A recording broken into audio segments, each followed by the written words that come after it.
Okay, why don't we get started? Welcome back to the second of the key thoughts on Hodge theory. I either as a convenience or as a hoodwink, I decided to just write some stuff from last time. I was going to write more, but then Jonathan convinced me otherwise too. That's cheating. This is because I have a lot to say today, and I wanted to, add some extra time, deviously. Anyway, okay, so let me not do that fully, but let me also say that there will be a couple in the sort of research seminar both tomorrow. We'll have another one on Friday. We'll have two half-an-hour talks, also at 1. All three of which will sort of very much be related to some of the ideas I'll be talking about related to Hodge theory. They'll also kind of be about non-abelian Hodge theory, so they'll kind of bridge, the span from today's talk and Bruno's talk next week. So I encourage you all to come both tomorrow and Friday.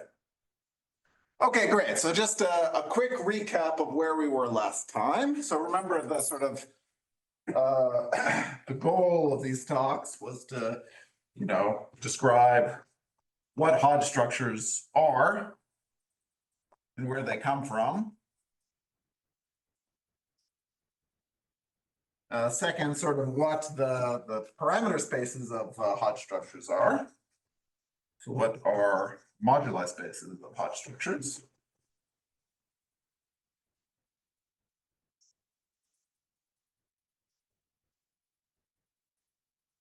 And sort of finally how they vary in families. And why is that connected to families of algebraic varieties? Just say families. Okay, and trying to emphasize the connection to homonormality, because that's why we're all here. So so last time we sort of I gave the definition, talked a lot about Hodge structures, started to talk about what their moduli spaces look like. So just to give a super recap, remember that weight K Hodge structure was this sort of linear algebraic data where you have a Z. This is a Z Hodge structure, by the way. You have like a Z lattice, and you have a splitting of the associated complex vector space, right? This is just C tensor that lattice. And it's split into pieces V, P, Q, where P and Q add up to K, and they have this conjugate symmetry. There was also this important notion of a polarization on the Hodge structure, which was a certain kind of quadratic form on the lattice, which obeyed the Hodge-Riemann relations. So one way to say that is I form the associated Hermitian pairing, which depending on whether K is odd or even, remember Q was either symmetric or antisymmetric. So to make it sort of a real valued Hermitian form, I need to throw in a power of I to the K. So B is some Hermitian form. And these Hodge-Riemann relations are first that this splitting is orthogonal with respect to this Hermitian form. And second, I meant to leave a space here and then I forgot. So second, that this Hermitian form on each piece of this decomposition is definite of alternating sign. Okay, so one way to say that is that if I just take the sum of this B form restricted to each of these pieces, but then flip the sign manually, right? So sum up the alternating sum of this B restricted to each of this piece, then this should be definite. It's positive. Yeah, so that's what a polarization was. And we said a Hodge structure was polarizable if it admitted a polarization. We also introduced this important notion of the Hodge filtration, which will become more important the more we go on with the theory. But it was the filtration by you sort of sum up VPQs for all P primes bigger than or equal to a given thing. So this is some decreasing filtration. As P gets bigger, this sum gets smaller. And this filtration has the property that it, as we started to see last time, that it sort of varies holomorphically in families. So that's why we introduce it. And then to answer the question of where Hodge structures come from and why we make these definitions, the main motivating theorem is that for any smooth projective variety, if you take the singular cohomology of degree k, then that comes equipped with a functorial polarizable weight k Hodge structure. That's the main source of these kinds of gadgets. And remember, just extremely quickly, where does the Hodge structure come from? Well, the VPQ, the PQ piece of this is just those cohomology, degree k cohomology classes in the complexification. So if you like singular cohomology with coefficients in C, that can be represented by a type P comma Q form. So a smooth, a pure type form of type P comma Q. Okay, so we'll come back to that in a second. So we started to answer the question of what moduli spaces look like, and I also drew a picture last time, so I wanted to just draw that picture again. And so the point was somehow that the Hodge filtration kind of behaves well. If I can look at the algebraic variety of filtrations with certain numerics, and in fact, I can look at ones that obey this orthogonality condition, because we saw last time that this orthogonality condition just becomes the statement that this filtration is isotropic with respect to the forms. In other words, FPV is like F, I don't know, K minus P maybe plus 1 V per. Okay, so it just translates into some condition on how the filtration interacts with the form. Okay, so D check is the space if I sort of fix my lat SVZ and my quadratic form Q, and I want to consider the all Hodge structures that on VZ that are polarized by Q. Okay, the first step is just to consider filtrations that look like they come from Hodge structures. And like I said, this is an algebraic variety. So this is the set of all filtrations, Q isotropic filtrations on the complex vector space with certain numerics, which I fix in advance. So fix also some numerics, by which I mean the dimensions of the VPQs. Okay, so this is an algebraic variety.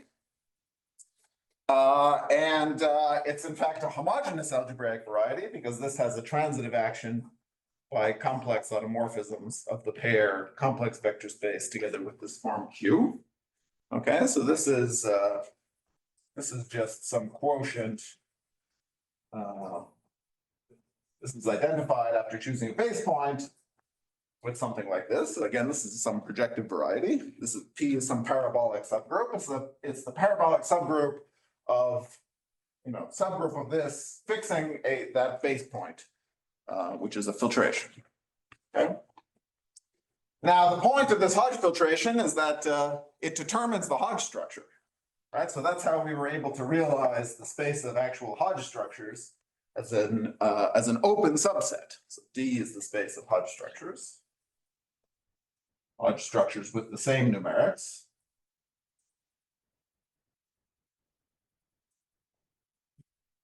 So that's an open subset, and because of this conjugate condition, this does not preserve this subset, right? But the real group will, and it turns out that this has a transitive action by the real group, and it is realized as a homogeneous space of that real group, where M is M is the stabilizer of a point. If you fix a point, you're in particular fixing this positive definite form and therefore you're a compact group. So this M is compact. Okay, so these are called period domains, and they have the structure of a real Lie group modulo a compact subgroup. Therefore, the quotient by the integral automorphisms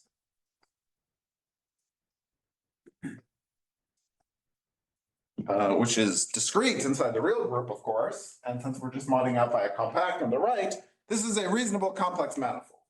And this is the space of Hodge structures up to integral isomorphism. I should have said here, this is Hodge structures on the fixed lattice. And then I want to mod out by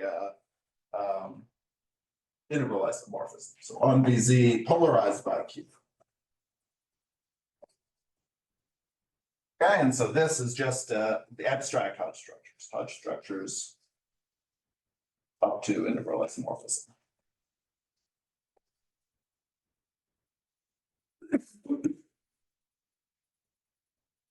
Okay, so that's, I don't want to spend any more time recapping because that's already a big chunk of time, but I just wanted to get everything on the board. Remember last time we also kind of plugged in the example of elliptic curves for which we recovered the kind of familiar story where the lattice is z squared, the q is just the standard antisymmetric form. This was just P1, this was SL2C, this was the upper half plane, this was SL2R, this is upper half plane mod SL2Z, which is just the modular curve, which can also be viewed as the double coset space SL2R mod on the right by U1 and mod on the left by SL2Z. Okay, so any questions about that recap of where we were? Okay, so now let's talk about some new stuff. I want to give a couple examples just to get things rolling. One of which is kind of similar to the elliptic curve example.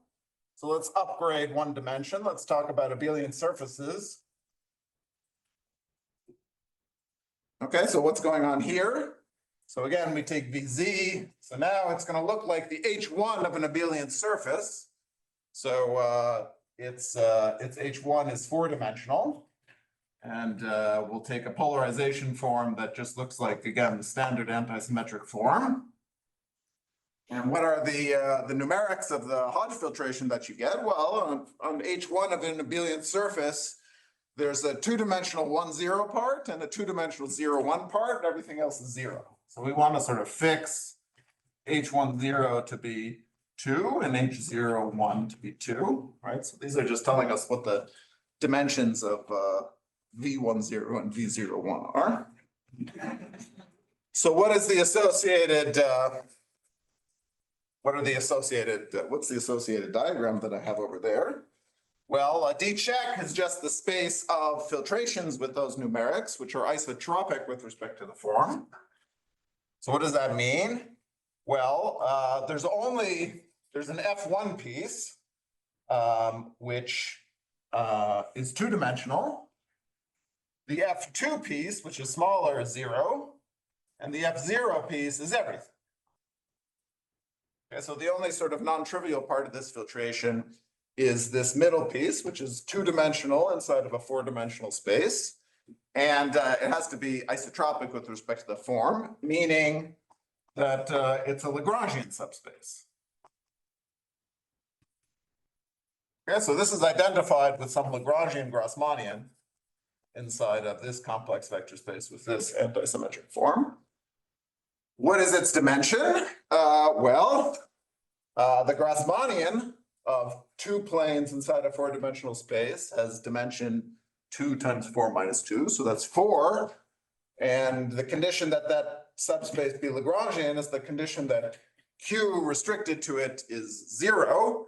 Well, a 2 form restricted to a 2-dimensional vector space, in order for it to be 0, is a 1-dimensional condition. So this is a 3-dimensional space. And it has a transitive action by SP4C. And it is realized as SP4C modulo the sort of block upper triangular parabolic subgroup. And what is D inside of there? So D is the space of filtrations that come from Hodge structures. And sort of we know what this is. This is sort of the Siegel upper half space. Or if you've seen this before, you know it. But we can also write down very concretely what this is. So I'll leave it as an exercise for you to work out that this is what it ends up being. But so I need to tell you what this F1 is. The F1 is going to just be equal to the span, the column span of a certain 4x2 matrix, which I can always write as having the identity matrix down in the bottom 2x2 block. So this is in the basis I've already fixed implicitly by saying Vz is e to the fourth in the standard basis. And in order for it to be isotropic, the condition is that Z is symmetric. Okay, so that's the first Hodge-Riemann relation. And then the second one, the positivity, the one that hasn't appeared up here because it's not about the filtration. It's sort of, forces it to actually be a Hodge structure, is that the imaginary part of Z is positive definite. You should view sort of this as the two-dimensional version of the upper half plane, where this condition is nothing, and this is just saying that the imaginary part is bigger than zero. Okay, and so this has a transitive action by SP4R, and it is realized as SP4R modulo the maximal compact, which is a copy of U2. And then the quotient, which is parametrizing all Hodge structures of this type, is this gadget, which is the moduli space of principally polarized abelian surfaces. Okay, so now let me give another example, just so you can have some concrete examples in mind. So this is the H3 of the mirror quintic. I won't tell you what the mirror quintic is, but it's some three-dimensional algebraic variety. So the H3 of it is the middle cohomology, and it should have weight 3. And it turns out the rank of this cohomology group is also 4-dimensional. It's weight 3, so it should also have an antisymmetric form. And it turns out it's up to framing, it looks like the same one. So what are the Hodge numbers? Well, the Hodge numbers here are, well, there's an H30, there's an H21, there's an H12, and an H03. And all of them are 1. And those are the Hodge numbers of this kind of Hodge structure. So what does D check? Well, now we have a filtration that's sort of 3 steps long. So the F4 is 0, because none of these non-zero Hodge numbers have something that's 4 or bigger as the first index. So the F3 is 1-dimensional. Then it sits inside an F2, which is 2-dimensional, which sits inside an F1, which is 3-dimensional, which sits inside of F0, which is everything. Okay. And what is the condition that it's isotropic with respect to Q? Well, just as before, this kind of middle 2-dimensional one has to be Lagrangian.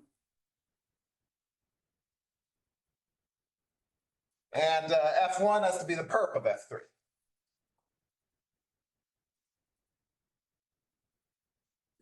Okay, so again, that's some algebraic variety.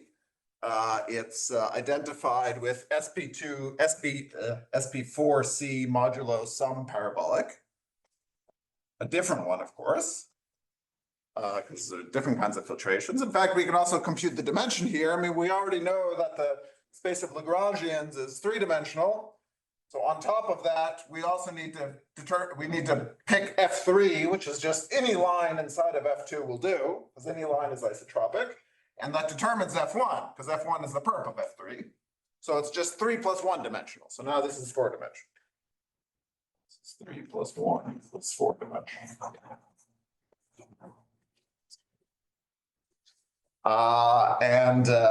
Okay, well, there's nothing really sensible I can write here, but there is inside of there's a period domain, which is an open subset, parameterizing those filtrations which come from which actually give a Hodge structure, which is polarized by this form. It has an action by a transitive action by SP or R, and it is identified with SP for R modulo some compact subgroup. Obviously, a different one from up here. Up here it was the maximal compact. Here it's a smaller compact. In fact, it'll be U1 cross U1. M equals M is abstractly isomorphic to U1 cross U1. And once again, we can form the sort of the quotient like this, which is some complex manifold, which is parameterizing Hodge structures of this type that are polarized by the form. So the point I'm trying to make with this example is both to give you something concrete to think about, to show you that the same group can show up in very different ways. I mean, this is different dimensional from this, and in fact, it's much differently behaved. I mean, we know that this has an algebraic structure, right? This is the moduli space of principally polarized abelian surfaces. So it's the analytification of some algebraic variety. This cannot have an algebraic structure, provably. That's related to something that'll make an appearance soon, which is called Griffith's transversality, which maybe I want to say something about. I'll even go over here. I don't know if I can fit it in here. Let me put it over here. So we have this transitive action by the automorphism group here on D check. So in particular, there's an infinitesimal action by the Lie algebra here. Let me call the Lie algebra this. All right, so this is the Lie algebra, the automorphism group of this pair. Okay. And at any point of G check, which is an isotropic filtration of this vector space, this naturally gets a filtration depending on, you take an automorphism of this data. I mean, this naturally sits inside endomorphisms of the vector space, namely endomorphisms that infinitesimally preserve Q. That's what this Lie algebra is. And so for any point, which is just a filtration, we get a filtration on endomorphisms. Has a filtration just by, looking at those endomorphisms that move the filtration up or down by a certain amount. So like F2 is the subspace of endomorphisms that send FP to FP plus 2. Okay, and you can convince yourself that the fact that the filtration is isotropic means that this filtration restricts nicely here. So this has a filtration. And by infinitesimally acting on the D check by this Lie algebra, I can identify the tangent bundle, the tangent space at this point, with just a quotient of this Lie algebra. Which quotient? Well, which ones act trivially infinitesimally? The ones that preserve the filtration, that's just the F naught piece. So the tangent space at F dot is identified canonically with this modulo F naught. Okay, and indeed, this parabolic subgroup that showed up over here is just the exponential of this Lie subalgebra. Okay, because those are just the infinitesimal automorphisms that preserve the filtration. And something that's also important, which maybe we won't 100% need, but in fact we get. I mean, you might have already guessed that if for every point of D check, which is a filtration on V, we get a filtration on this Lie algebra. if that filtration comes from D, in other words, if it endows V with an actual Hodge structure, perhaps not surprisingly, that filtration on this Lie algebra becomes a Hodge structure. So if F dot is actually in D, then this filtration I'm getting on this, C comma Q, is a Hodge structure. In fact, a polarizable Hodge structure. Okay, so that's something, again, I'm not sure we'll 100% need, but something useful to keep in mind. Okay, so why am I going on this tangent? Well, it's because now that I know this tangent bundle has this identification and that you have this filtration on this Lie algebra, there's a natural sub of this tangent space, which is just given by you take the filtration piece that's one bigger than F naught, namely F minus 1.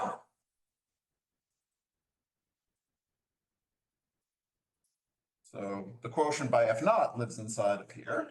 So this is some canonical subspace of the tangent bundle. Call this T, G, T, D, check. These are the infinitesimal deformations of the filtration, which only move any filtration piece by stuff that's in the filtration piece one step higher. I mean, in general, you could take the subspace and move it by, any vector. But if we just move it inside of F2 and we just move F2 inside of F1, then that is picking out this subspace. And this is called the Griffiths transverse subbundle. So anyway, now closing the loop on my long tangent, the point, the fact that this has an algebraic structure and this does not is related to the fact that up here, the Griffiths transverse subbundle of the tangent bundle is everything. Every direction is Griffiths transverse. Whereas that is not the case down here.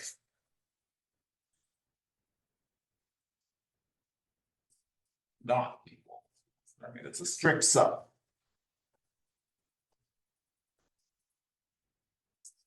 And in fact, the moduli spaces of Hodge structures for which you do have this equality are exactly the ones for which there is an algebraic structure. And when you don't have equality, you can never have an algebraic. Okay, we'll see. I'll say some more words about why that's true in a second. Any questions about any of this? Okay, cool. So we're like halfway through moduli of Hodge structures. I want to mention something about cohomology. And let's think a little bit about, let's go back to our elliptic curve example, where we understand everything, sort of. Okay, so it's the upper half plane mod SL2Z. Well, I think I even drew this picture last time. We kind of know this quotient very well. We can sort of draw a nice fundamental domain for it. It looks like this thing. SL2Z sort of acts by Mobius transformations on this upper half plane. In particular, any element acts sort of by an algebraic transformation. And the point I want to make is this picture basically equips this quotient with the structure of an R-alge definable complex manifold. It's a R-alge definable complex manifold. Okay, that's somehow this phrase takes longer to write than the content of what it's saying in some sense. Because what does this mean to be an R-alge definable complex manifold? Well, you better be a complex manifold. Okay, check. It's a complex manifold because it's just the quotient of a complex manifold, namely the upper half plane, by this properly discontinuous group action. What does it mean to have an R-alge definable structure? Well, it means as a complex manifold, there should be a finite atlas by pieces. Okay, so let me give you a finite atlas. I don't know, maybe I take, I don't know, this piece. Maybe I have to be careful about how it intersects, but let me not be so careful, maybe this piece. I have to be able to give you an atlas by finitely many R-alge definable subsets of the complex plane, okay, such that the transition functions are both holomorphic and R-alge definable, okay? So equals having a finite atlas by R-alge definable subsets of C, such that the transition functions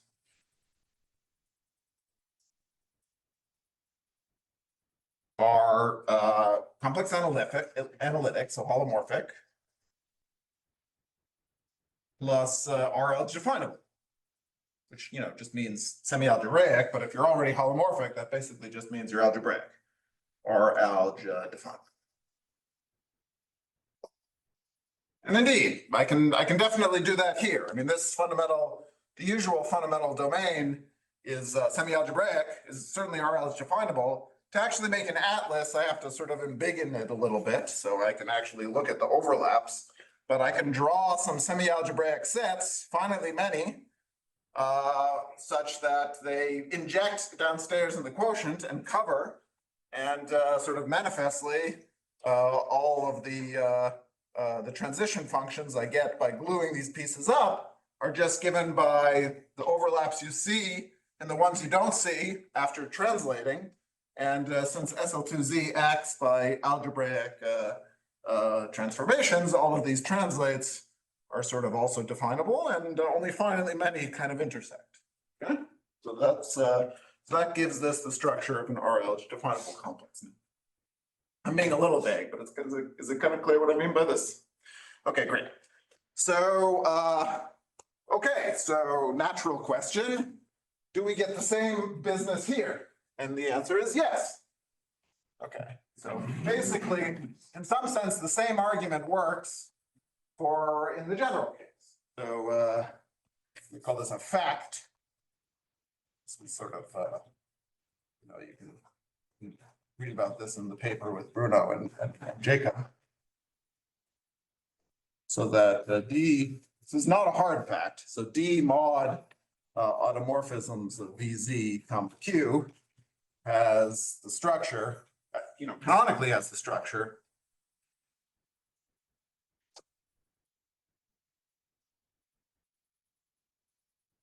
of an R-alge definable complex mass.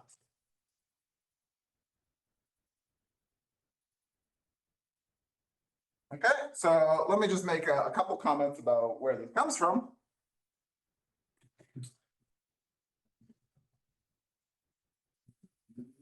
But there are some things I could have said over here that I didn't say. I mean, I did say this is an algebraic variety, and this is an algebraic group acting on it algebraically. So this is some open subset, but actually even better, this is a semi-algebraic open subset. Okay, that's not hard to see given the conditions that cut out this open subset. It's just this positivity condition, right? Which, if you write it down, is kind of semi-algebraic in the coordinates for the filtration. So this is some open semi-algebraic subset, and this is some subgroup. So any element of this acts algebraically on this. In particular, these integral ones act algebraically. Okay, so each element of this is acting algebraically on this semi-algebraic open subset of a complex manifold. So what is the content here? The content here is I need to give a semi-algebraic fundamental domain for this action, right? So the content of this statement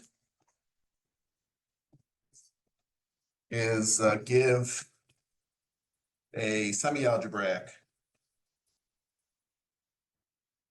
fundamental domain in some reasonably canonical way. In fact, different semi-algebraic fundamental domains could a priori give you different structures of R-alge definable complex manifolds. So we want to give one that's sort of compatible with these kind of morphisms between these objects. So I'll suppress that latter. Okay, so how do we do that? I'm starting to erase this now, but this is one way to do this. So I mean, going back to the elliptic curve case, we know how to very concretely write a precise, very nice fundamental set for this action. Fundamental domain. Where am I switching up? Give a semi-algebraic fundamental set. Sorry, I may have swapped set and domain. Here we can give a very nice semi-algebraic fundamental domain. That's too much work. We don't have to, we can be a bit sloppy. We just need to give a semi-algebraic fundamental set. So it might over-represent the points downstairs as long as it's up to finite ambiguity. Somehow that's much easier to do for the modular curve. Actually figuring out that this region is a fundamental domain is hard, but if I just want a fundamental set, something like this would be enough. Right? So you can convince yourself that this orange thing I just drew only overlaps finitely many of its translates under the group. I mean, you can use the fact that this middle thing is a fundamental set to prove that. Okay, so how do we do that in general? Well, we kind of pass all the hard work to the reduction theory of a quadratic form, which has been studied fairly exhaustively. And that's where this object comes in. Remember, this object, which is, from now on, I'm going to call H, which is called the Hodge metric. So I have this positive definite form that is kind of cooked up, using this fixed quadratic form plus the Hodge decomposition. And it's positive definite. So I can ask about its reduction properties. Okay, so I need to give a semi-algebraic fundamental set. Let me call it F inside of D. Let me just tell you what F is. So fix a basis, so a certain kind of basis, but whatever. Fix a basis EI of VZ, so an integral basis. Again, it should satisfy some properties, but whatever. And we're going to take F to be the locus of Hodge structures, where this Hodge metric is reduced with respect to this basis. H is reduced.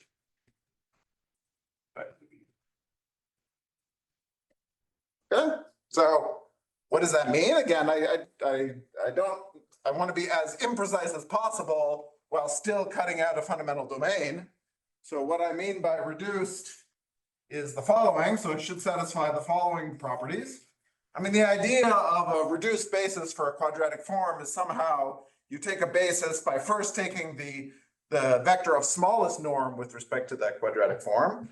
And then you take the outside of the span of that vector, you take the integral vector, which has smallest norm, and you continue in that way, okay? So one thing I should want from it being reduced is that if I order the diagonal entries, they should be, ordered, right? So HII with respect to this basis should be smaller than HJJ as long as I is less than J. Again, I only really kind of care about getting a fundamental domain, a fundamental set, so I can be a little loose. So I want this kind of up to a constant. So I'll just say less than less than. So fix a constant, I just want this up to a constant. Second, I want some sort of strong version of the Cauchy-Schwarz inequality, which tells you that the norm squared of an off-diagonal entry is less than the product of the corresponding diagonal entries. So what is the strong version? The strong version is that an off-diagonal entry is less than either of the corresponding diagonal entries. Okay, so in other words, it's less than the min of the two. That's the second condition. And then the third one basically says, this is less than. And the third one basically says that if I take the product of all the diagonals, that should be less than the determinant of H. Okay, so that's what I mean by being reduced. So I won't explain why this gives you a fundamental set for the action of automorphisms of VZQ on V. the relevant word here is Siegel sets. All right, so this gives you a Siegel sets, maybe up to maybe it's covered by finitely many Siegel sets. And these Siegel sets have the property that they intersect their translates finitely many times, which is what we want. We wanted a semi-algebraic subset, which this is clearly semi-algebraic, which has the property that it's a fundamental set for the action, namely it only intersects finitely many of its translates. But just to convince you that this will do the job, let's just work it out in the elliptic curve case. Let's go back to the elliptic curve case. So what is this Hodge method? If you take the, we take Vz to be V squared and Q to be the standard antisymmetric form. So what does this Hodge metric end up being? Well, I'll leave it as an exercise, but it ends up being this. Okay, where Z is the element of the upper half plane. Okay, so this is the matrix. And so I'm asking for these three, I want to look at the region of the upper half plane for which these three conditions are satisfied. So what is the first one? The first one is that this be bigger than this, maybe up to a constant. What does that cut out? That cuts out everything outside of a sort of half circle centered at the origin. Okay, great. What is the second condition? The second condition is this sort of strong Cauchy-Schwarz. Well, this first condition already tells you that this is the smaller one. So this should just say that norm of x is up to a constant less than 1. So in other words, x is bounded. Okay, so that cuts out a region maybe that looks like this. Right, so everything between these blue lines and outside of this yellow line is so far what we've cut out. And third, what is this last condition? Well, the product of the diagonal things needs to be less than the determinant. No, I got that right. Okay, so the product of the diagonals is, this over y cancels from both sides because it's homogeneous. So I get norm z squared should be less than, up to a constant, the determinant. The determinant is norm z squared minus x squared, so it's y squared. Okay, so if I clear the y squared, I get 1 plus x over y squared is less than 1. This is just the same as saying that x over y is bounded. Okay, so x over y is like the inverse slope. So what that cuts out is something that looks like this. So everything in this region of the red line. So with these three conditions, I've cut out this region, which is sufficient to get a fundamental domain for the action of SL2. It looks close enough to this, differs from this orange thing by just a sort of compact sets. And notice that I need all three of these conditions. If I left out one of them, like the blue one, it would sort of go out to infinity this way, and that would be bad. If I left out the red one, it could drop to the real line, which would be bad. And if I left out the yellow one, then it would kind of go to this 0 point, and that would also be bad. Okay, so theorem or statement.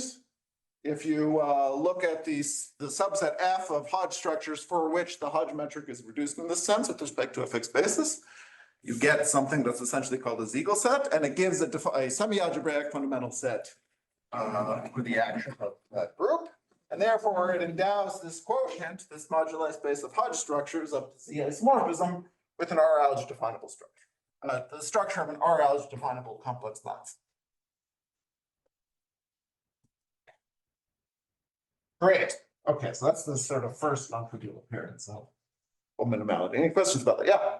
How do you make a choice of the scaling? Because if you make very bad scaling, then it will be actually contained in the fundamental set. Right? Sorry, which scaling?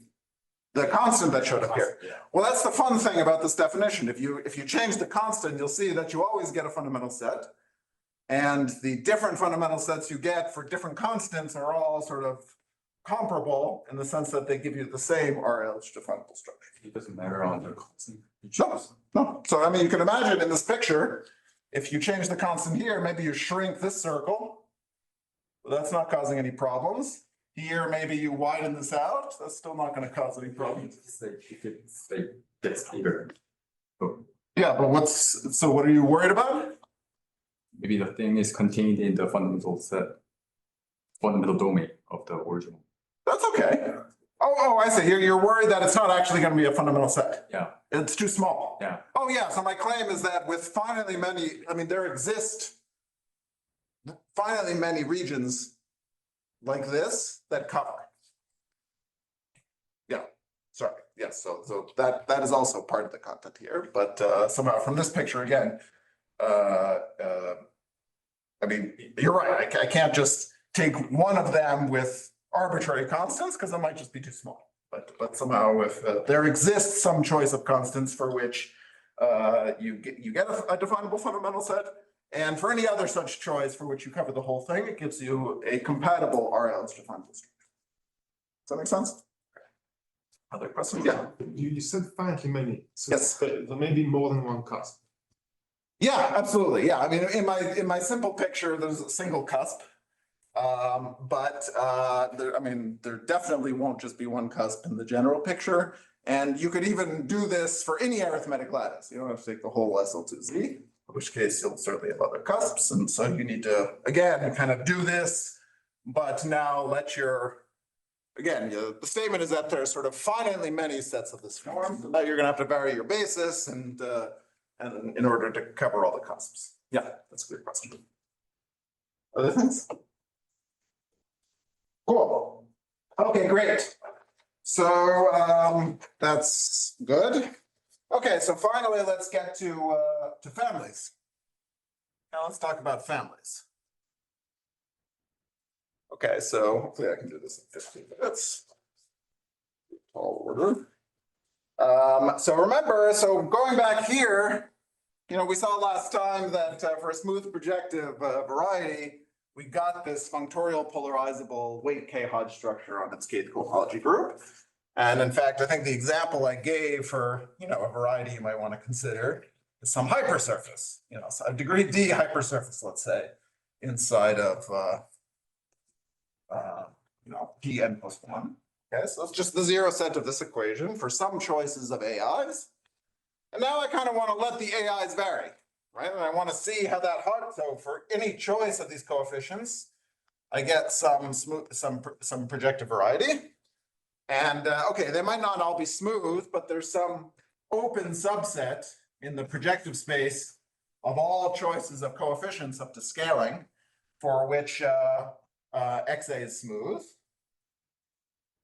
This is the choices of coefficients such that XA is smooth. That's some open subset to this projective space. And okay, so I can let this choice of coefficients start varying around, and I can ask how the Hodge structure I get on any particular cohomology group starts to vary. Okay. So it's useful also to consider the total space of this family, which I'll call curly X. Where does it live? I mean, it is literally the zero set of the same equation. But now I consider these as variables too. So this sits inside of U cross. Okay, and this has a natural map down to U. And the fiber over a point in U, which is just a choice of these coefficients up to scaling, is given by that variety, right? So this is the family of hypersurfaces cut out of a particular degree inside a projective space. And I want to consider sort of how this Hodge structure changes. Okay, well, the first observation is that the underlying topological space for all of these are the same, because these are all smooth, kind of the homeomorphism type of the fibers remains constant if I vary A underlined a little bit, and it then follows, because this is connected, that everybody is homeomorphic to everyone else. All of these fibers are homeomorphic, okay? So it's the same the same up to integral isomorphism, their kth cohomology groups are all the same. Let's fix some base point. And let's take our lattice together with the polarization form to be the kth cohomology of that hypersurface, together with the polarization form, which comes from the particular projective embedding I have. Okay, so just fix that. And like I said, for any other fibers, the underlying cohomology, comma, this polarization form is isomorphic. Okay, so we do get a map from U to this space.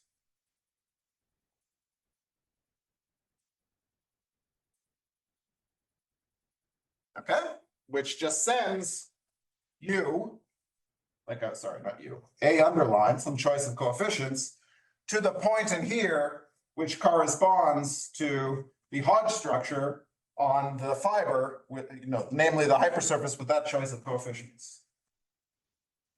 So this Hodge structure. Okay, which is an element of here after you choose some identification between here and here. And since I'm modding out by the integral framing group, it doesn't depend. The point I get here doesn't depend on the choice of identification. Okay, so this is what's called a period map.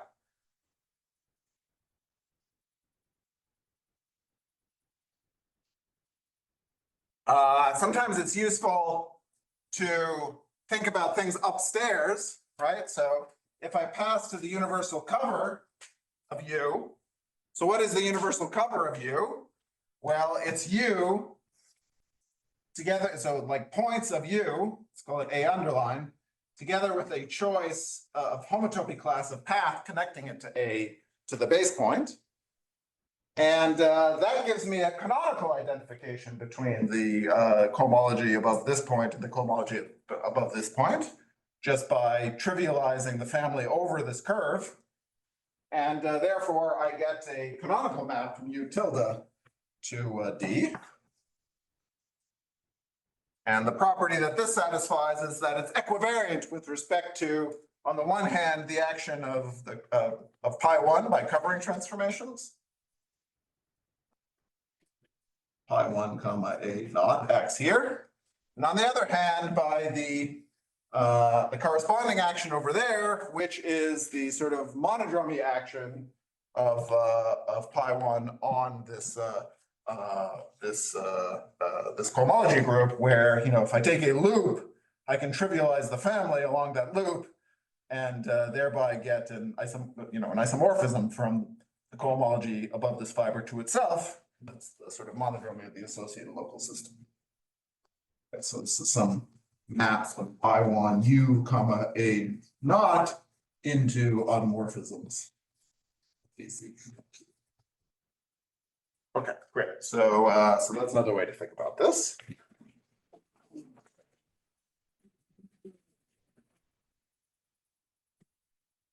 And what properties do these period maps satisfy? Well, as I hinted to last time, the first non-trivial thing they satisfy is that, well, because of this perspective given by the Hodge filtration, we know that this is a complex manifold, okay? This is, U is an algebraic, complex algebraic variety. In particular, it has a natural, it's in fact a smooth complex algebraic variety, so it has a complex manifold structure. This phi is complex analytic. Here's some facts. One, phi is holomorphic, which is already a non-trivial statement about sort of how these Hodge structures vary in families. And this was the main reason to introduce this filtration, because somehow it's the piece of this Hodge structure that moves holomorphically, right? If we record the whole splitting, this will not be holomorphic because of this conjugate symmetry. If this one's varying holomorphically, that will be happening. And two, something else is true. This phi is Griffith's transverse.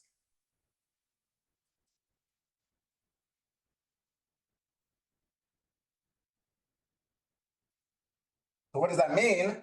Well, remember, we've already identified the tangent space of this period domain with, let's say, we've identified this with, automorphism, infinitesimal automorphisms mod F naught, and thereby defined a sub bundle called the Griffiths transverse subbundle. And Griffiths transversality just means the infinitesimal directions, deformations that are realized by this family of Hodge structures are always sort of factored through this Griffiths transverse subspace. So more concretely, it means if I look at the derivative of this period map from the tangent bundle of U into there, it factors through here. Okay, so already this is telling you something interesting. Going back to the two examples I started with, right? I gave you an example where Griffiths transversality was a vacuous condition because this was everything. So Griffiths transverse, so any sort of holomorphic map is Griffiths transverse. The second example told you what it was a non-trivial sub, which meant that in any family of algebraic varieties, if you look at how the Hodge structure is moving, there are only certain tangent directions that are accessible to those algebraic deformations.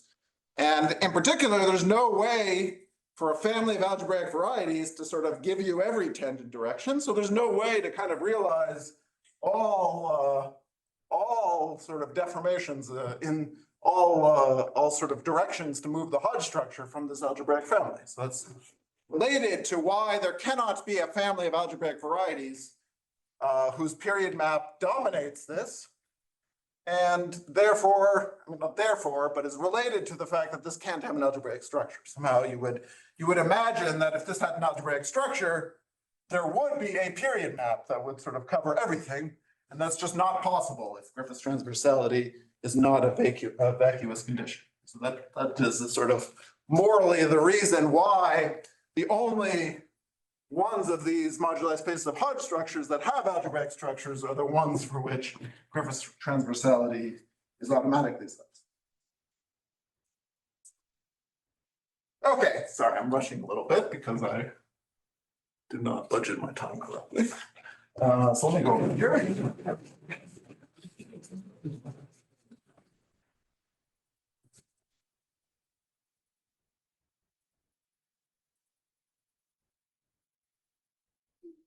Okay, so let me now mention the theorem.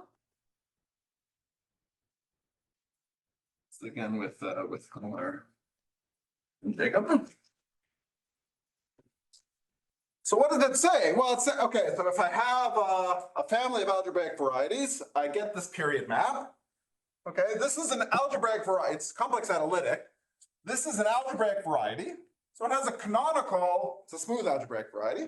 So it has a canonical R-alge definable complex manifold structure, right? Because this is in fact covered by affine algebraic varieties, each of which is in fact an algebraic subset of C to the n, and the transition functions are polynomials. Okay, so that's certainly an R-alge definable complex manifold.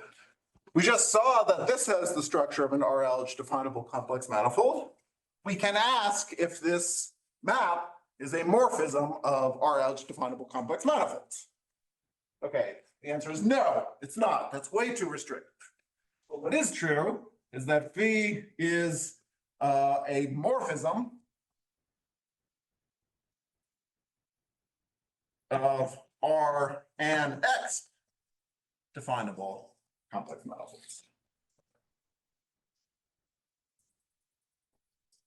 Let me just say a few words about that. I mean, R and X, of course, contains R-alge. So anything that has an R-alge definable complex manifold structure automatically gets an S definable complex manifold structure for any O-minimal structure S containing R-alge, because you just use the same atlas that gave you the R-alge definable complex manifold structure, and all of your transition functions, I mean, both your atlas and your transition functions are still going to be definable in the bigger structure. Of course, they'll remain holomorphic.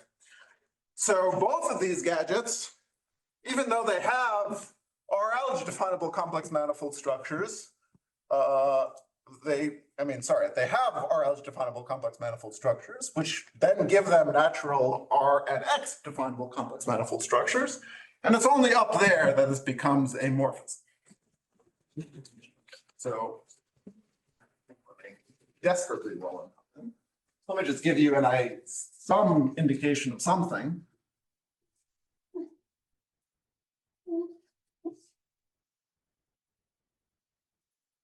Let me first say what this means, okay? So what is the content here?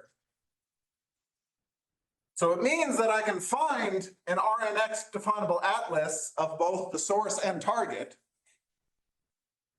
for which the map respects the atlases, so it sends elements of the first atlas to the second, and in coordinates, the map is RNX definable. There exists RNX definable atlases UI of U, and let's just call them Fi of D modulo this morphism group, such that, well, phi takes UI to Fi. Remember, these have, them being RNX definable atlases means in particular that there's finally many pieces. So I have to be able to, these ones have to be sent there. Now it makes sense to ask for what they look like in coordinates, right? Because each one of these, this is an atlas. So these are like RNX definable subsets of C to the N. So they have coordinates. So I can ask what phi looks like in coordinates, and phi in coordinates is RNX definable. Okay, so let me spend the remaining time. Let me go over here because I've left this up the whole time. Maybe let me tell you something, which is basically why RNX shows up. Like why, we have these R-alg structures. Why do we have to go up somewhere? And the point is somehow let's even consider when U is a curve. Okay, so what is the picture here? We have D modulo this automorphism group. We have like a curve mapping.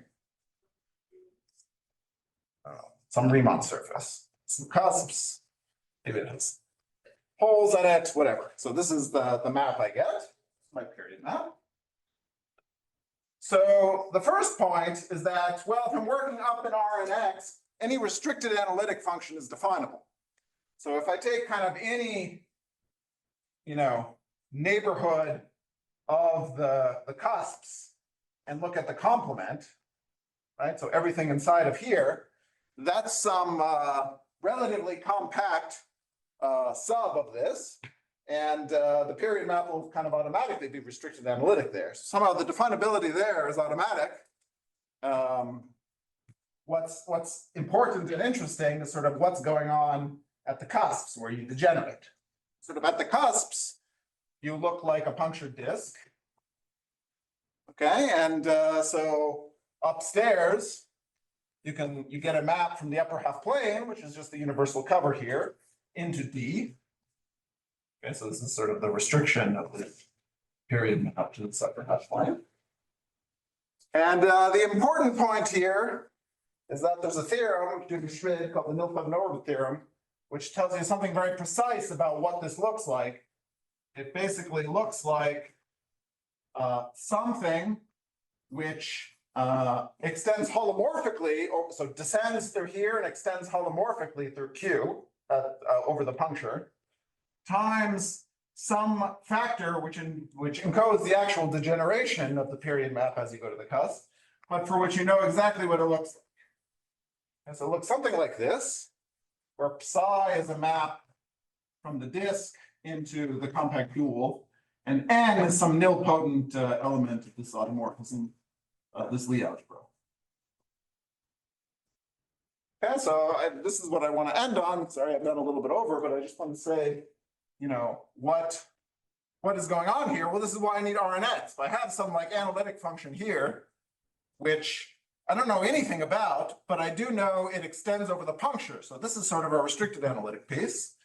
And I have this complex exponential, which in general would look scary, but if I restrict to a bounded vertical strip inside the upper half plane, which is enough to get a definable fundamental set downstairs, then this is now Rnx definable, right? Because it involves real exponentials and it involves restricted sines and cosines. Okay, so that's the first observation in the proof here. That kind of tells you that on this piece, if you restrict to this bounded vertical strip, you get a definable map into D.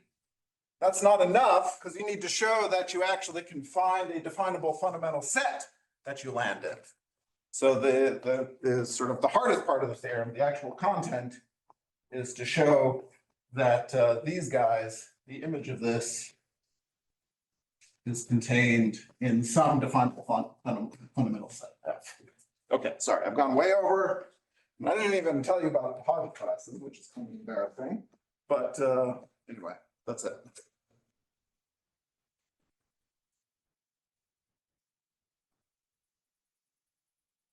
Any questions for Ben?